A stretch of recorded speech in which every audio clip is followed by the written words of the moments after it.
இன்னைக்கு கடைசி பொங்கல்.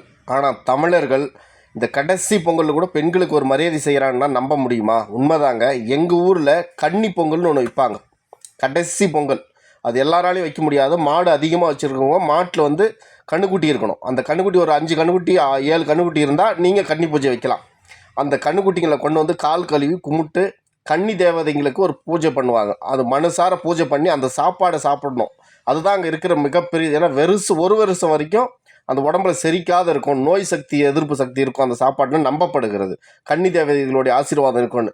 ஆனால் அந்த சாப்பாடை சாப்பிட்றதுக்கு பெரிய பெரிய ஆளுங்களாம் வந்து நிற்பாங்க. எனக்கு தெரிஞ்சு எனக்கெல்லாம் வந்து முன்னாடியே போய் நின்றுவோம். ஏன்னா அது அவ்வளோ ஒரு இது பெரிய தளிகை இருக்கும். அந்த தளிகை போட்டு அந்த சாப்பாடை பிசைஞ்சு எங்கள் ஊர் நாட்டாமல் இருப்பார், அவரோட சின்ன தம்பி தான் வந்து அதை பிசைஞ்சு கொடுப்பாரு. ஆனால் அது காலப்போக்கில் கொஞ்சம் கொஞ்சமாக இன்றைக்கி நடைமுறையில் இருக்கா என்னன்னு தெரில.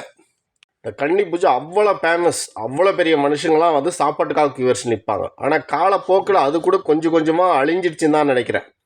ஏன்னா தமிழர்கள் வந்து எல்லாத்தையும் வச்சான். எதுக்கு தெரியுமா? ஒவ்வொன்றும் நம்பிக்கை கொடுத்தது. மரணத்தை தவிர்க்கக்கூடிய விஷயங்களாக இருந்தது. மரணம்னா வரும், ஆனால் அப்படி இருந்தாலும் நம்ம ஆன்மா வந்து கடவுள்கிட்ட போதுன்னு நம்பினவனுக்கு யாருக்கும் மனநோய் வரல, மனசிதைவு நோய் வரல, மனப்பதட்ட நோய் வரல. நாளைக்கு சாக போகிறோம், இன்றைக்கி சந்தோஷமாக இருந்துட்டு சத்தான். ஆனால் இன்றைக்கி கடவுளை நம்ம நம்பலை.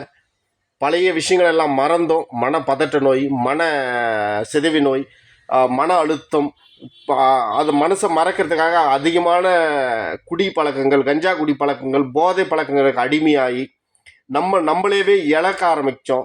நம்மளுடைய பாரம்பரியத்தை மறந்தோம். இன்றைக்கி சின்ன சின்ன பசங்கள்லாம் வந்து வாழ்க்கையை தொலைச்சிட்டு வெறும் 15 வயசு 13 வயசு 14 வயசுலேயே கத்தி எடுத்து குத்துறதும், கொலை செய்கிறதும், ஜெயிலுக்கு போகிறதும், அதுங்க தற்கொலை பண்ணி செத்து போயிடுறதும், நோய் வந்து சாகிறதும், இதெல்லாம் எங்கேருந்து ஆரம்பிச்சு சொல்லுங்கள்?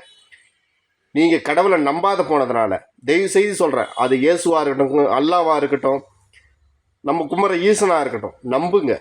கடவுள்னு ஒருத்தர் நம்மளை படைத்தான், அவனால் தான் நம்ம வாழ்ந்துட்டுருக்கோம், அவரால் தான் நம்ம வாழ்ந்துட்டுருக்கோன்னு நம்புங்க. நம்பினீங்கன்னா கண்டிப்பாக நீங்கள் நல்லா இருப்பீங்க. ஏன்னா பாரம்பரியம் இல்லைங்க, நம்மளோட வாழ்க்கை முறை. பாரம்பரியன்றது நம்ம வாழ்க்கை முறையை மறந்தோம். நம்ம மனுஷனாலேருந்து கொஞ்சம் கொஞ்சம் விலகி போனோம்.